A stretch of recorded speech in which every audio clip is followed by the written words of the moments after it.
예, 성경 봉독 오늘의 말씀은 출애굽기 14장 6절에서 14절 말씀입니다.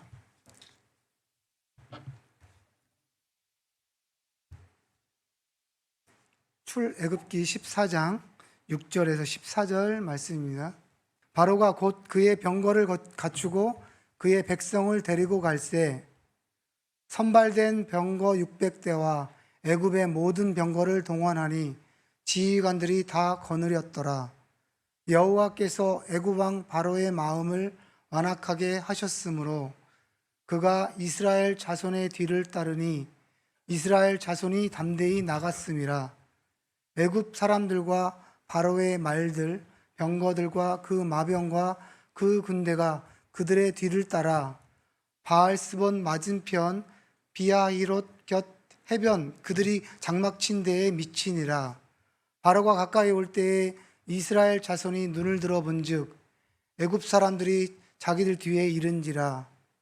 이스라엘 자손이 심히 두려워하여 여호와께 부르짖고 그들이 또 모세에게 이르되 애굽에 매장지가 없어서 당신이 우리를 이끌어내어 이 광야에서 죽게 하느냐?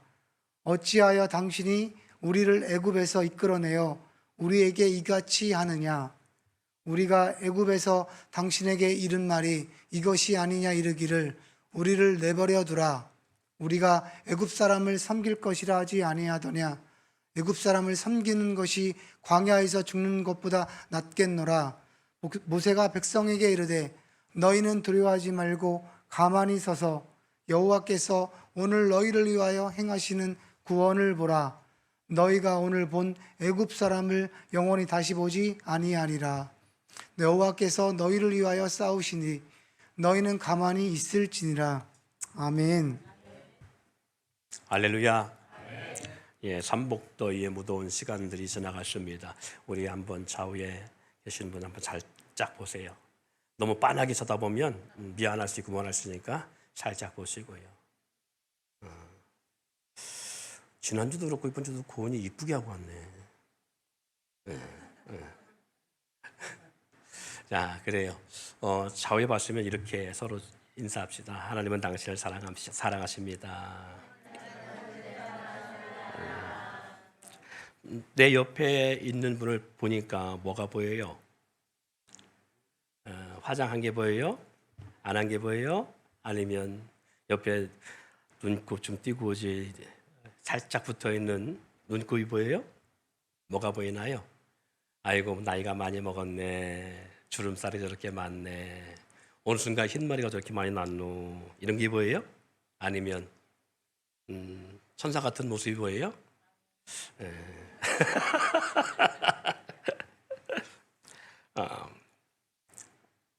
성경에 보면 이런 말씀이 있습니다. 씨를 뿌리는 자가 씨를 뿌리러 나갈새 눈물 흘리며 씨를 뿌린 자는 기쁨으로 그 단을 가지고 돌아오리로다. 이런 말씀이 있어요. 여러분 벼씨를 본 적이 있죠? 벼씨를 본 적이 있을 거예요. 못 보신 분은 어쩔 수 없고요. 제가 지금 뭐 영상이나 사진이 준비되지 않았습니까? 콩은 본 적이 있나요? 콩, 예, 콩은 뭐 다양하게 쓰임 받죠. 어쨌든 그래서 콩을 제가 이 씨에 대한 설명을 하는 이유는 벽씨를 보면 쌀이 보이면 그걸 갖다 뭐 해 먹겠어요? 방앗간에 가서 벼를 갖다가 쪄서 쌀을 만들어서 쌀밥을 해 먹겠지, 그죠? 그런데 벽씨를 보고서 쌀이 보이는 게 아니라 금방 배고파서 얼른 이걸 갖다가 밥을 해 먹으면 좋겠다 하고 쌀이 보이는 게 아니라 그 벽씨를 볼 때에 이것을 심어서 심으면 이 벽실 하나에서 자라.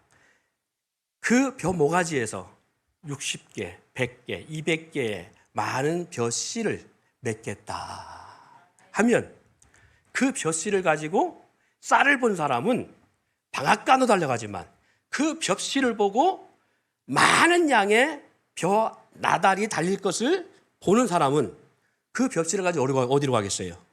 논으로 가지요. 심으러 간다는 거예요. 콩도 똑같습니다. 그죠? 똑같아요. 세상에서 가장 작은 씨 중에 하나가 겨자씨라고 합니다. 여러분, 겨자씨를 가지고 보면서 아유, 이렇게 니꾹짜가리만은 뭐 저기 벼룩이 간보다 더 작는 눈에 보이지 않는 이 겨자씨 가지고 뭘 하겠어 하고 하는 사람은 툭툭 털어버릴 거예요. 그러나 이 겨자씨에 성경에 나오는 것처럼 한 알의 겨자씨가 땅에 떨어져서 자라매 많은 나물보다 커서 나무가 되어지매 공중에 나는 새들이 깃들이는 그러한 안식처가 될 수 있다라고 하는, 그리고 많은 겨자씨의 열매를 거둘 수 있다라고 하는 그것을 볼 줄 아는 사람은 툭 털어버리고 쓸어버리는 사람이 아니라 그 겨자씨를 반드시 밭에 갖다 심는다는 거지요. 여러분, 그것처럼 옆에 사람을 보면서 무엇이 보이느냐가 참 중요합니다. 현재 그 사람의 모습, 부족한 모습을 보든지 단점이 보이든지 그 사람의 인간성이 보이든지 그러면 그 사람의 그것밖에는 볼 수 없어요.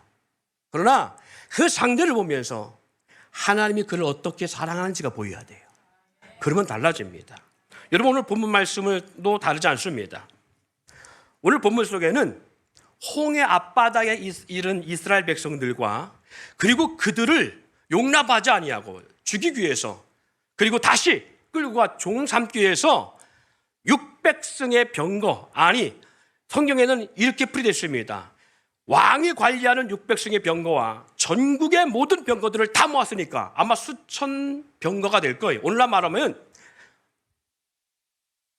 탱커 같은 것들이 수천 대가 몰려왔다라 생각하면 돼요. 고대 과거에 수천 년 전에 병거는 바로 오늘날 탱크 같은 힘이 있는 존재예요.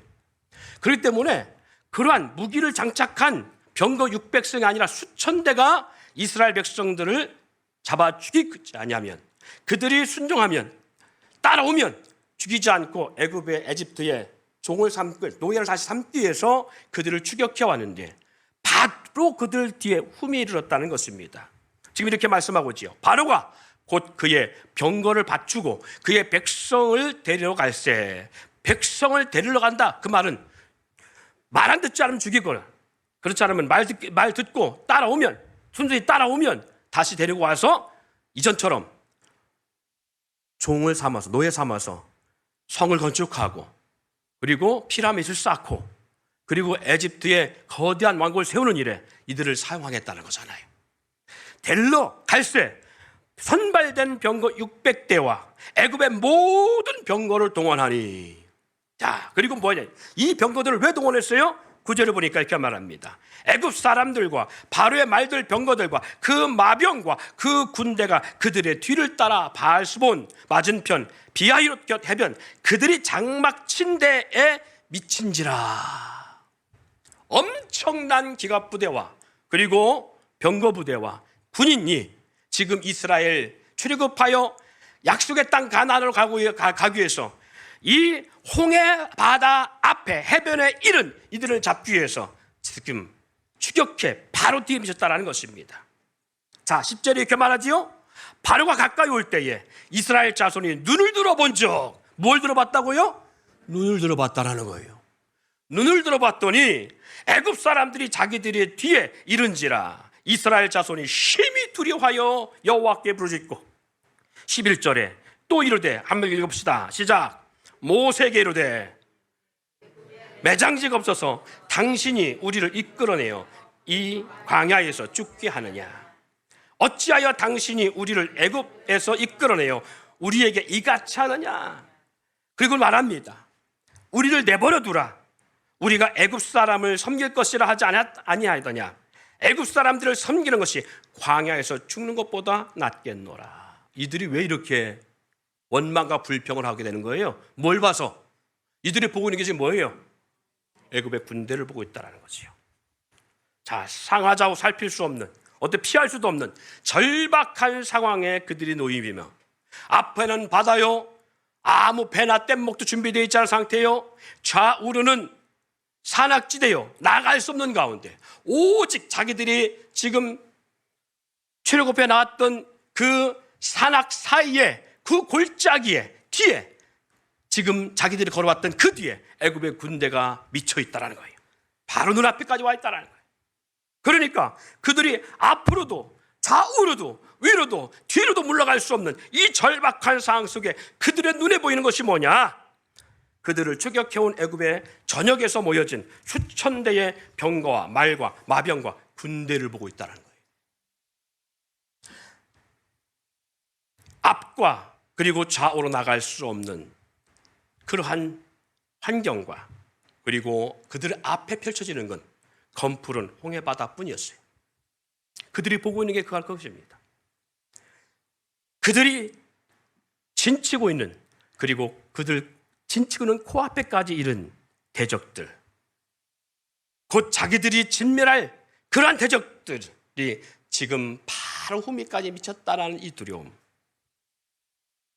광야에서 그들의 칼날과 창에 죽임을 당하고 병거와 말들에게 짓밟힐 자기들의 자녀들, 자기들의 산업들, 그 모습이 그들에게 보여주고 있는 거예요.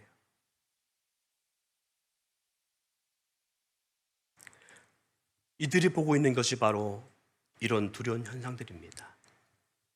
이러한 것들이 보이기에 이들은 지금 그들의 입으로 고백하는 것처럼 애굽에 매장지가 없어서 우리를 이끌어 이 광야에 와서 죽게 하느냐.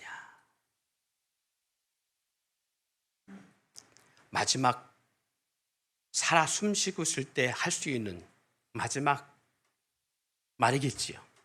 이제 죽겠다. 이대로 죽는구나. 이대로 끝나는구나.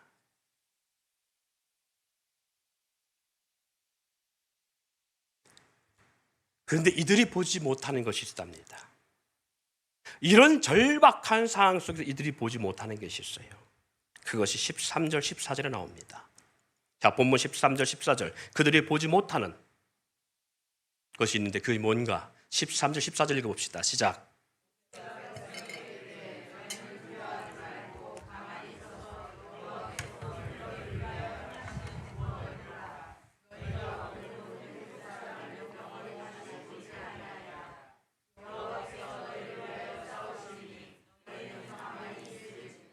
아멘. 지금 뭘 못 보고 있는 거예요? 그렇지요. 하나님의 역사를 이루기 위해서 동원되고 있는 천군 천사를 보지 못하고 있는 거예요. 히브리서 1장에 보니까 천사는 부리는 영으로서 구원받은 후사를 위해 보내심을 받지 않느냐. 천군 천사를 보지 못하고 있는 거예요. 여러분, 이것이 허무맹랑해 들립니까? 그러나 성경 속에 분명히 있는 말입니다. 다니엘이 문제의 심각성을 알고 그가 무릎 꿇어 기도하기 시작할 때에 하나님은 하나님의 수종드는 천군 천사를 통해서 그에게 응답을 가져다 주기를 원했습니다. 그리고 보냅니다. 그런데 무려 며칠 동안? 21일 동안 다니엘의 무릎을 꿇고 기도한 그날부터 21일 동안 응답이 없었어요. 그리고 21일 만에 하나님이 보낸 천사를 만나게 됩니다. 다니엘이 묻습니다. 너는 어찌하여 이제야 왔느냐? 라고 했을 때에 이 천군 천사 중에 천사장이 말합니다.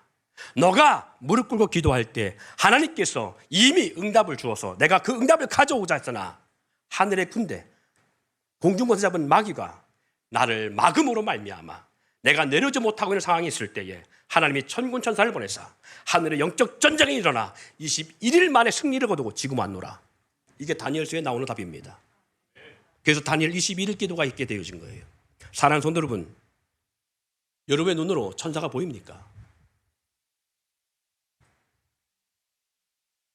보인다면, 다니엘처럼 그걸 보인다면 둘 중에 하나예요. 육적 사람이 아니든지 영적인 깊은 거듭남 역사를 경험하고 있는 사람이든지 죽음의 문턱에 있는 사람이든지. 그러나 분명한 것은 천군천사가 있다라는 것입니다. 성경에 분명히 말합니다. 구원받은 후사를 위해서 심부름하라고 보내심을 받은 존재라고요. 그렇다면 구원받은 후사가 누구냐? 바로 저와 여러분입니다. 우리가 기도할 때에 동원되어지고 움직이는 게 무엇이다? 천군천사라는 거예요. 이게 보여야지요. 이것이 믿어져야지요. 오늘 하나님은 이스라엘 백성을 구원하기 위해서 하나님은 이 놀라운 역사를 이루는 데에 천군 천사를 통해 이 놀라운 역사를 이룹니다. 이스라엘을 구원하기 위해서 바다를 가르는데, 이 검푸른 홍해 바다를 가르는 데에 어떻게 하느냐? 동풍을 일으키사. 성경에 보니까 요한계시록에 바람을 주관하게 하는 데에 천군 천사를 통해서 동서남북 지구의 네 모퉁이에서 바람이 불지 못하도록 하는, 이 천군 천사를 통해서 이 역사들을 이루어 나가요. 그러니까 동풍 역사는 일반적 태풍 같은 그런 바람이 아닙니다. 사랑하는 성도 여러분, 보세요. 생각해 보세요. 지금 이스라엘 백성이 어디 있다고요? 홍해 바다 앞 해변에 있다고요. 몇 명이? 약 250만이라는 어마어마한 숫자가. 그러면 이 해변은 장애물 같은 그런 자기의 몸을 보호할 수 있는 장애물이 있는 곳이 없는 곳이? 없는 곳이지요. 자, 그렇다면 생각해 보세요. 바닷물을 그 100m가 넘는 그 엄청난 그 깊은 바닷물을 바람으로 가른다고 한다면 바람 세기가 얼마나 될까요? 한번 추측해 보세요. 바닷물이 그냥, 아니 허리케인이 와서 바다를 그냥 한번 바닷물을 샥 움직이는데, 그래서 이 바다의 바닷물이 바람에 의해서, 거센 바람에 의해서 움직여서 육지까지 도달하는 그 엄청난 역사가, 허리케인 같은 어마어마한 바람. 그러면 뭐가 그 바닷가에 존재하는 것이 있을까요? 아닙니다.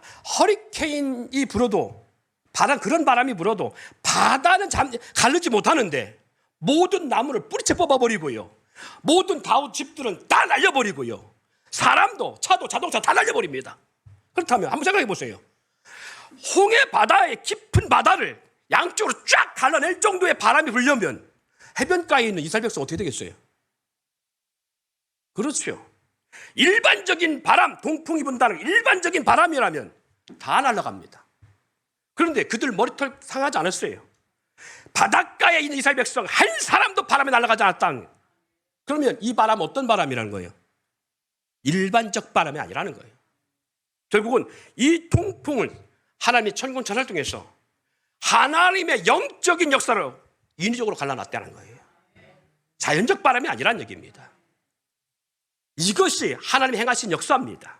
모세가 이 홍해 바다를 향하여 지팡이를 들어 내려오는 순간부터 하나님은 저 홍해 반대편부터 이 동풍을 통해서 바다에 길을 내게 하시는데, 바람을 통해 바다에 이 바다를, 검푸른 바다를 양쪽으로 벽이 내게 딱 물쓰게 하시는 거예요. 홍해바다 한가운데 감추어진 곳, 그들이 들어가 이스라엘 군대를 피하고 나갈 길, 그 길을 하나님 준비하는데 이 길이 보여야 된다는 거죠. 이 길이 보였다면 절대 이스라엘 백성들은 이 광야에서 우리를 죽게 하느냐라고 하는 그런 외치지 않고, 그렇게 원망하지 않고 낙담하지 않습니다. 수많은 군대와 병거와 말이 홍해바다 한가운데에 납부같이 수장되고 잠길 것을 그들이 눈으로 바라볼 수 있었다면 절대적으로 그들은 모세 앞에 외치며 애굽에 매장지가 없으므로 이 광야에서 우리를 죽게 하느냐, 이런 불평과 원망으로 외치지 않는다는 거죠. 이스라엘 위에 싸우시는 보복의 하나님을 그들이 볼 수 있다면 그 바다 한가운데 길을 만드시고 그 길을 통해 구원함을 입는, 그리고 구원함을 입어서 바다를 건너가 홍해 앞바다에, 홍해 바다에 납같이 잠긴 그 대적들, 그 원수된 이스라엘, 그 애굽의 군대가 다 잠겨 죽어가는 모습을 바라보면서 수구를 치며 손뼉을 치며 춤을 추며 그렇게 환호하며 승리의 개가를 부를 자신들의 모습을 볼 수 있었다면 절대 이 절박한 상황에서도 이들은 낙담하지 않을 수 있습니다. 사랑하는 성도 여러분, 열왕기 사하의 6장에 보면 도담성의 엘리사를 볼 수 있습니다. 엘리사가 도담성에 있는데요, 엘리사가 도담성에 있다는 소식을 아람 군대가 듣고 알고 이 도담성을 아람 군대가 꽁꽁 에워쌌습니다. 수십만의 아람 군대가 도담성을 에워싸 머리털 한 사람도 보이기만 하면 죽이기 위해서, 그 성에 나오기만 하면 죽이려고 작정을 하고 이 도담성에 엘리사를 잡기 위해서 도담성을 빼곡히 에워쌌습니다. 아침에 이른 아침에 이 엘리사의 시종장 사환이 부시 눈을 뜨고 하품하면서 기지개를 펴면서 잘 잤다 하고 그 성에서 성 마을에서 이렇게 앞을 보고 있는 순간 사시나무 떨리는 상황이 벌어진 거예요. 이 작은 성을 빼곡히 에워싸고 개미 새끼 하나 못 나게 만들기 위해서 에워싸고 있는 그 아람 군대의 진처 있는 모습을 본 거예요. 간이 녹아내리고 다리가 후들 걸리는 가운데 이 사원이 엘리사에 급히 달려와서 선자님 큰일 났습니다. 밤사이 아람 군대가 이 성을 에워쌌는데 개미 새끼 하나 나갈 수 없습니다. 우리는 이제 완전 죽었습니다. 끝났습니다. 엘리사 선자가 그 사환을 에게 진정을 시키고 기도합니다. 하나님, 이 종에게 눈을 열어서 보게 하여 주옵소서.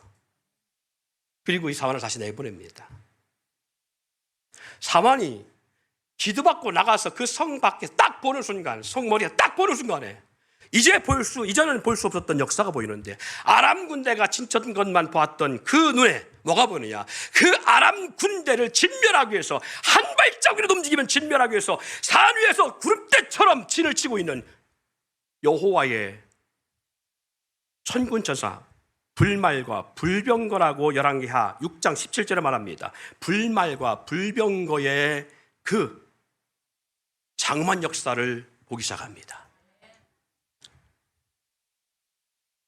우리가 보고 있는 게 뭐냐? 앞도 뒤도 나갈 수 없는 절박 한가운데 처해 있는 상황이 보입니까?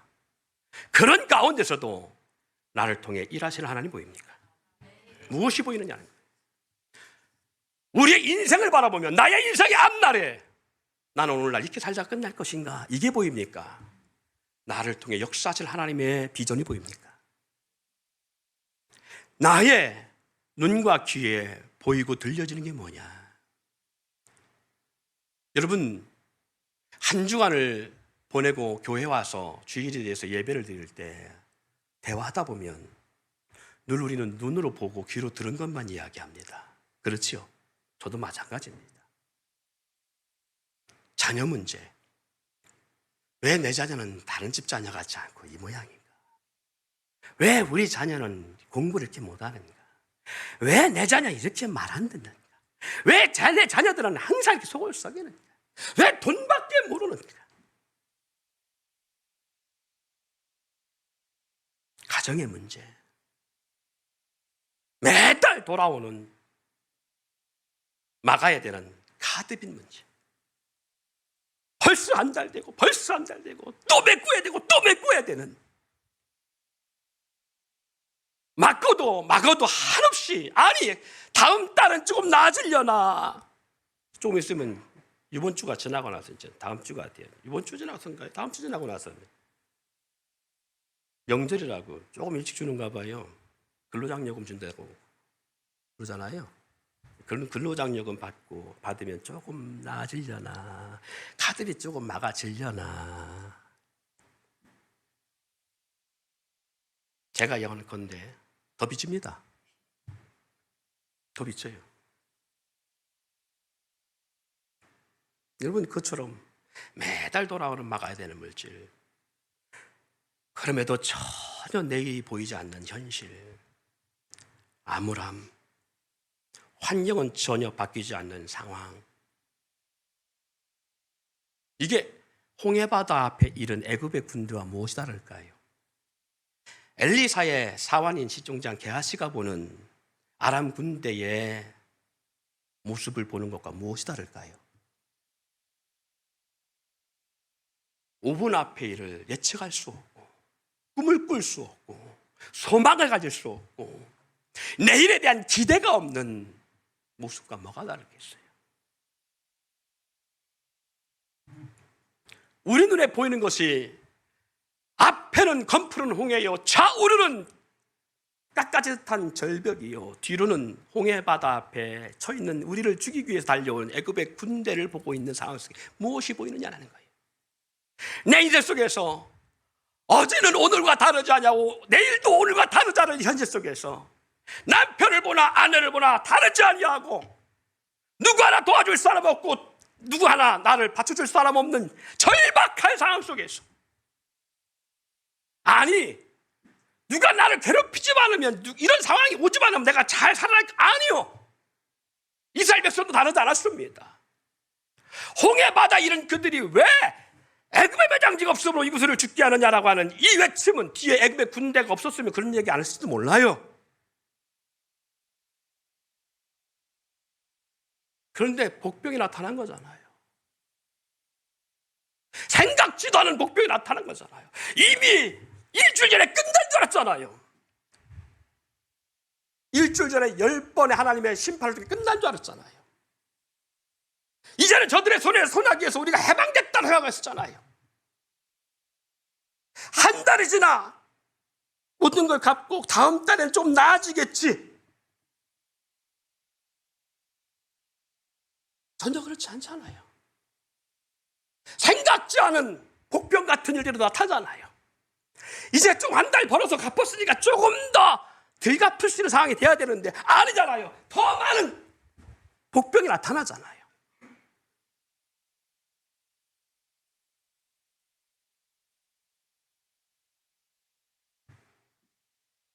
사랑하는 성도 여러분, 어두운 밤을 지날 때요, 어두운 밤에 보아야 되는 것이 별입니다. 어둠 칠흑 같은 어두운 밤만 보아야 되는 게 아니라 어두운 밤에 고개를 들어서 깊으면 깊을수록, 칠흑같이 어두우면 어두울수록 어두운 밤에 보아야 되는 건 캄캄함을 보아야 되는 것이 아니라 그 캄캄함을 밝히는 별들을 볼 수 있어야 돼요. 그렇듯이 여러분, 우리의 삶의 현실이 어둡다면 별과 같은 비전을 볼 수 있어야 됩니다.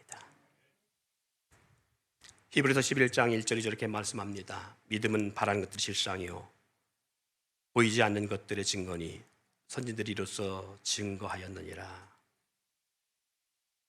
다시 말해서 이 칠흑 같은 캄캄한 가운데 있는 절박한 상황 속에 보아야 되는 것이 사람이 아닙니다. 환경이 아닙니다. 근데 우리는 자꾸 사람을 보고 환경을 봅니다. 그리고 사람을 의지하고 환경을 의지합니다. 무슨 말이냐고요? 저도 그런 씨름을 지금도 하고 있습니다만은 이전에 하나님과 깊은 씨름 가운데 이것에 대해서 받은 응답이 있었습니다. 하나님 언제까지 물질에 대해서 이렇게 궁색하게 할래요? 언제까지 교회 재정에서 목회자 사례비 한번 제대로 줄 수 없을까요? 하고 원망한 적이 있었어요. 그때 하나님과 씨름 가운데 제가 얻은 답이 있어요. 너 그거 나 의지하는 거 아니야. 하나님 바라봐야지. 그때 포기하는 법을 배웠어요. 이것을 다시 여러분에게 적용시켜 볼까요?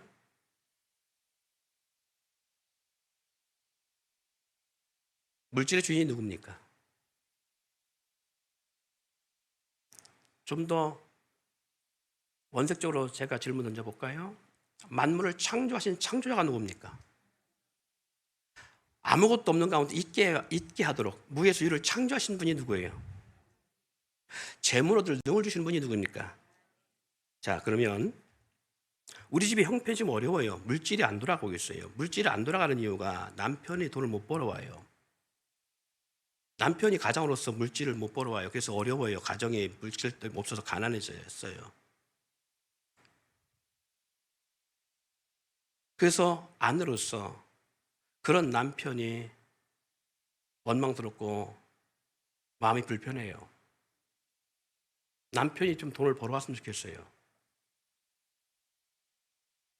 우리는 그래 뭐라고 기도하죠? 기도를 안 하니까 기도하는 법도 모르는구나. 우리는 남편을 의지합니까? 하나님 의지합니까? 그럼 남편을 바라봐야 돼요? 하나님 앞에 와서 무릎 꿇어야 돼요? 누구한테 돈 달라고 합니까? 진짜요? 하나님 앞에 돈 달라고 그래요?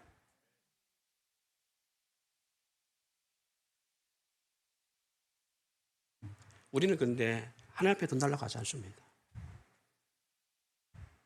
자녀는 부모한테 돈 달라고 하고요. 아내는 남편한테 달라고 하고요. 남편은 아내가 도와주지 않는 것에 대해서 원망하고요. 불평합니다.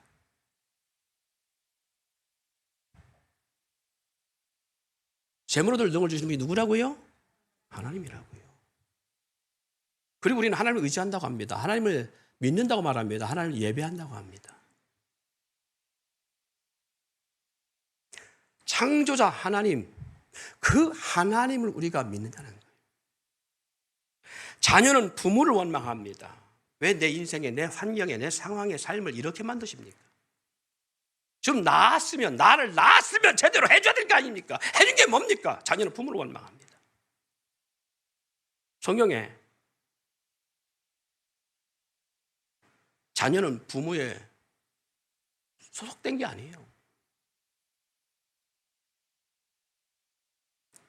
그에게 맡긴 기업이요, 상급이 열면하겠습니다. 부모도 자녀를 의지해도 안 되지만 자녀도 부모를 의지하면 안 돼요. 어느 순간 부모가 하나님 자리가 돼요. 부모가 다 해줘야 되는 착각하고 있습니다. 그래서 자녀 또한도 하나님 앞에 나와 하나님과 씨름해야 되는데 부모와 씨름합니다. 마치 지금 출애굽기 14장에서 본문에서 이스라엘 백성들이 누구와 씨름하고 있느냐?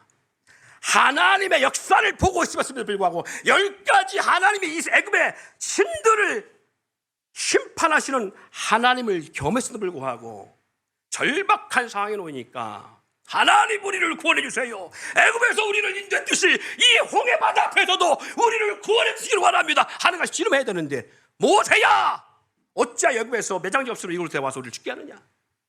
왜 우리를 이끌었느냐? 모세를 원망하는 거예요. 모세를 대적하고 있습니다. 모세에게 불평합니다. 그렇지 않나요? 우리 하나님을 믿는 백성이잖아요. 하나님을 나는 할아버지라 한다. 왜? 우리 아버지가 하나님 아버지라니까. 나는 우리 하나님이 할아버지다. 그렇게 한 분도 있어요 없어요? 그러면 하나님 다 누구예요? 그러면 나를 낳아주신 아빠 엄마도 하나님을 아버지라 부르고 나도 하나님을 아버지라 부르니까 하나님은 다 누구 옆에 똑같이 자녀요. 그리고 우리는 하나님의 자녀요. 하나님 우리의 아버지가 되시는. 왜 그렇게 하시느냐? 하나님을 의지하라는 얘기예요. 자녀가 부모에 대한 의지를 갖고 있듯이 우리가 하나님을 아버지라 본다면 하나님 아버지를 의지하라는 거예요. 너 약한 아버지라도 자식에게 좋은 걸 줄 알거든. 하물며 하늘에 계신 너희 아버지께서 자녀에게 좋은 것 주지 않겠느냐? 그러면 자녀 입장에서도 정말 하나님을 믿고 신뢰하고 예배한다면 하나님을 향하여 구해야지요. 왜? 그분의 은도 내 것이요 금도 내 것이요 무엇을 창조하신 분이 하나님이시고 할렐루야. 없는 것을 있게 하신 분이 하나님이시고 죽은 자도 살리실 수 있는 분이 하나님이시고 할렐루야. 모든 것에 능하신 분이 하나님이신데 왜 우리는 부모에게 원망하고 환경을 의지합니까? 하나님 바라봐야지요. 여러분에게 설명하는 것이 아니라 저 자신에게도 반문하는 거예요. 날마다 이게 씨름돼야죠. 내가 정말 하나님 믿나? 목사를 떠나서 내가 정말 하나님 믿나? 하나님 믿는다면, 하나님의 살아계심을 인정한다면 왜 하나님 앞에 구하지 않나? 왜 그분을 신뢰하지 않나? 그리고 여전히 사람을 바라보려고 하는가?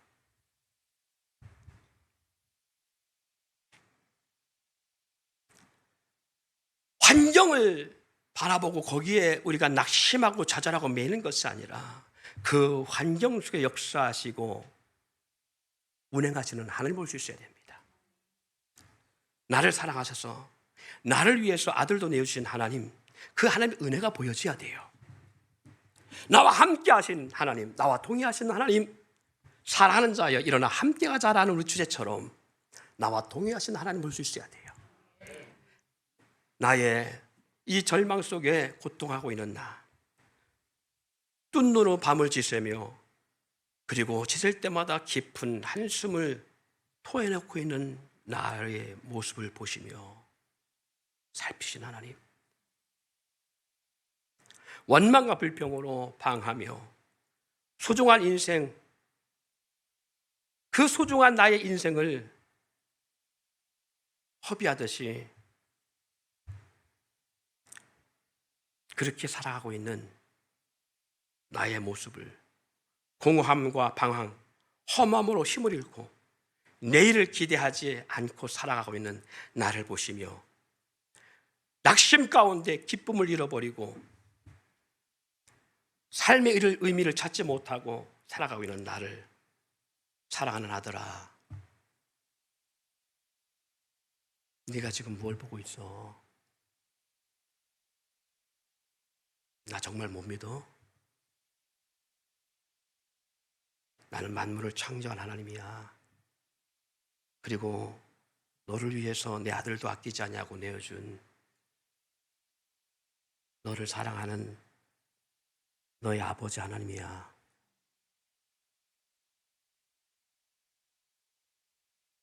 그렇게 나를 위로하시고 나를 붙들어 세우기 위해서 나의 마음을 복도 주시며 왜 너 혼자 그걸 끙끙 앓고 있니? 왜 인생이 네 것인 것처럼 네가 그렇게 혼자 너 인생마저 네 인생인 것처럼 고민하고 있어? 나는 너를 친구처럼 대했고 어떠한 이야기도 어떤 것도 다 수용하고 포용할 만큼 나는 너의 머리털까지 샜고 너는 네 머리털이 언제 빠지고 언제 새로 나고 몇 개가 난지 모르지만 나는 너의 머리털까지 세지 않느냐. 너의 세포에 죽고 다시 형성되는 것을 내가 알고 너의 심장의 고동소리를 단 순간도 난 너의 고동소리를 잃어본 적이 없네. 너를 창조했고 네 엄마의 뱃속에서 너가 만들어질 때 내가 그렇게 너를 조성했거늘 왜 넌 나를 모르니?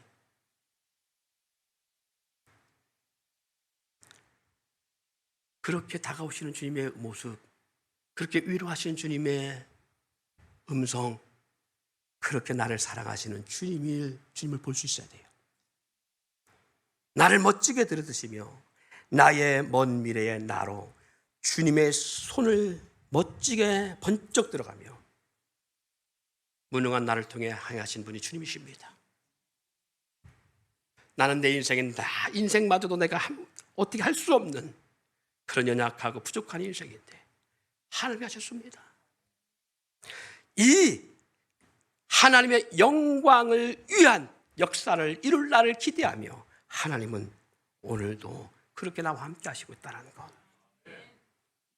지금은 열심히 물질이 없어 끌어다니고 날마다 다가오는 물질 문제를 해결하기 위해서 돌려막기를 하고 밥 한 끼 눈치 보면서 먹고 그렇게 섬기는 나의 모습, 삶의 여유가 전혀 없는 그 모습을 안타까워하시면서 먼 날 머지않은 날 내 인생에 끌어다니는 인생이 아니라 구임받지 않은 삶으로 나를 만들어주실 하나님,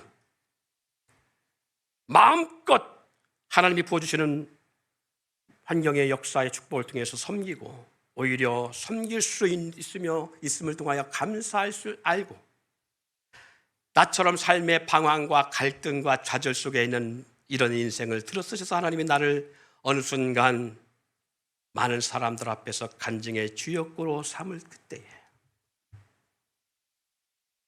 그들 앞에 살아계신 하나님을 광고하고 증언하며 나도 예전에 당신처럼 아니 당신보다 더한 인생을 살았습니다. 당신보다 더 바닥을 쳤고요.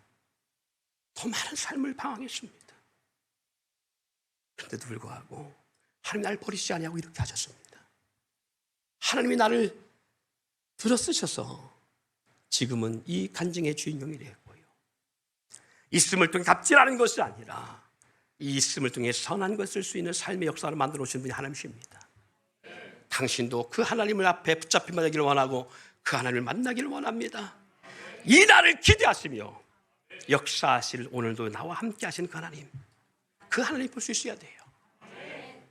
히브리서 11장 6절에 믿음이 없이는 하나님을 기쁘시게 하지 못하나니 하나님께 나아가는 자는 반드시 그가 계신 것과 또한 그가 자기를 찾는 자들에게 상 주시는 이심을 믿어야 한다고 했습니다.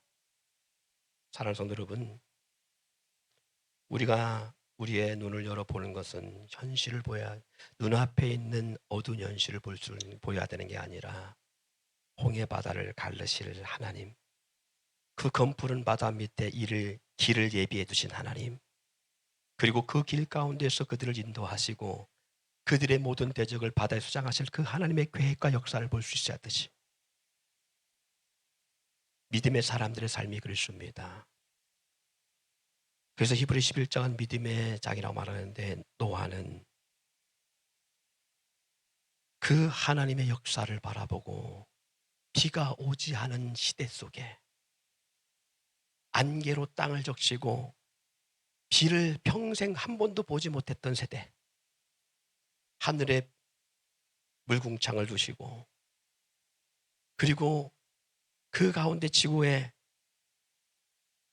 수분을 통해서, 안개를 통해서 엄청난 식물들과 동물들이 자라겠던 이 환경 속에 살아가고 있을 때에 경고하심을 받고 방주를 예비했습니다.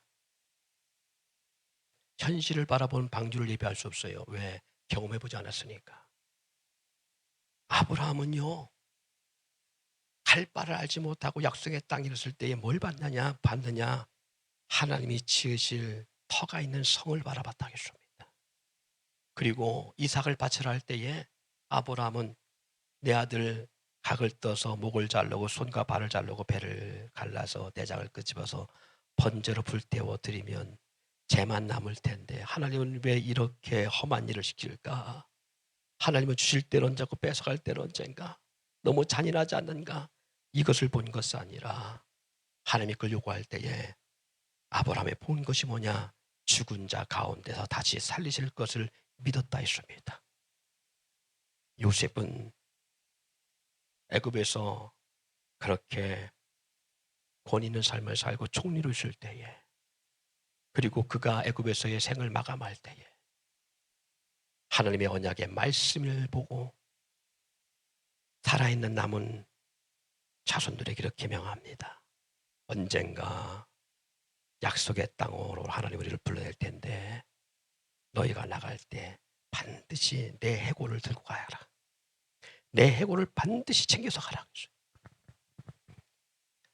그 화려한 애굽에서의 세상적 말로 형통한 삶을 살아가고 있음에도 불구하고 요셉은 그 눈에 보이는 그 현실을 보고 있는 것이 아니라 머지않은 날 이 백성이 애굽에서 약속의 땅 가나안으로 옮겨질 것을 보고 있었다는 사실이, 이와 같이 믿음의 눈으로 우리는 하나님의 역사를 바라볼 수 있어야 돼요. 현실 앞에 부딪혀서 원망과 좌절과 낙심 가운데 사람을 바라보며 낙심하고 있어야 될 것이 아니라 나를 통해 일하실 하나님을 볼 수 있어야 되고, 그 비전을 보지 못한다면 그 비전을 볼 수 있도록 하나님 앞에 나에게 내 인생의 비전 보여주시길 원합니다. 나의 삶의 비전을 보고 봤다면 하나님 이 비전을 이루어달라고 기도하는 역사가 있을 줄 믿습니다. 이스라엘 백성들도 기도할 때 하나님이 그들을 움직였어요. 요한복음 2주 전에 말씀에 이런 말씀 전했습니다. 요한복음 14장 13절 14절 너희가 내 이름으로 무엇을 구하든지 내가 행하리니, 너희가 내 이름으로 무엇을 구하든지 내가 행하리니 이는 아버지로 하여금 아들로 말미암아 영광을 받으시게 하려 함이라. 내 이름으로 무엇이든지 내게 구하면 내가 행하리라. 아멘. 아버지로 하여금 아들로 영광 받게 하기 위해서 주님은 행하신다고 했습니다. 우리가 예수 이름으로 기도하는 것, 그것은 예수님이 일을 행하게 하기 위해서 주의 이름으로 우리가 구하는 거예요. 아버지 영광과 그 마음을 헤아리고 그 마음을 채우기 위해서 예수님은 마시고 싶지 아니하는 십자가의 고난의 잔도 마셨습니다. 하물며 우리의 기도에 응답을 위해서 우리 예수님께서 일하지 않겠습니까? 약속하고 있는데 너희가 내 이름으로 가면 내가 시행하리니. 이것은 약속이요 언약이요 더불어 비전입니다. 마치 모세가 지팡이를 들어 바다 위에 내밀 때에 하나님은 동풍을 일으키어 바다 한가운데 길을 내시고 그 가운데 이스라엘 백성을 건너가신 것처럼 우리의 믿음의 기도는 역사하는 힘이 있다는 것을 믿기를 바랍니다.